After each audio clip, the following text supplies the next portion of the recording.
So what's the Grape Explorer talking about today? Well, something that a lot of people don't realize, I was an importer of Italian wines for quite a number of years, but we're talking about 20 years ago, and I really learned a lot about Tuscany. I spent a lot of time there, and I spent time in Chianti region, and I spent time in Brunello region and Vino Nobile region. But now you're starting to see some really interesting areas that are starting to emerge.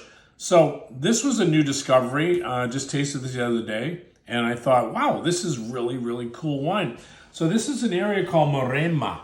And Maremma, if you can see on the map, it's very close to, it's right here in what we call Coastal Tuscany. What does that mean, Coastal Tuscany? Well, you get all that Mediterranean influences here. So when you get that, as I described, you get that influences of sea spray, and you get all these different nuances that that happen with this Mediterranean influence in the grapes. So what's going on here is we're starting to see a lot of wines which is called Super Tuscan wines. They're very, very affordable.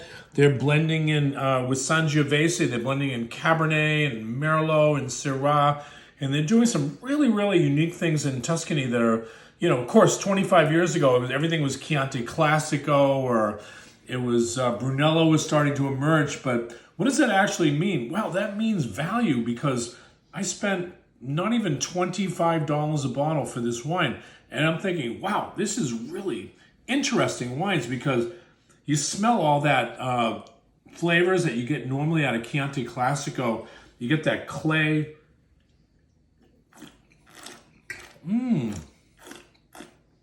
You get that dried fruits, plum, spice.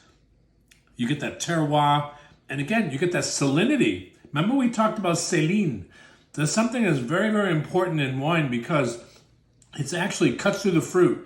Because if you taste a wine, I don't care where it's from, you can taste the fruit and you say, oh, nice wine. It's got some nice fruit structure.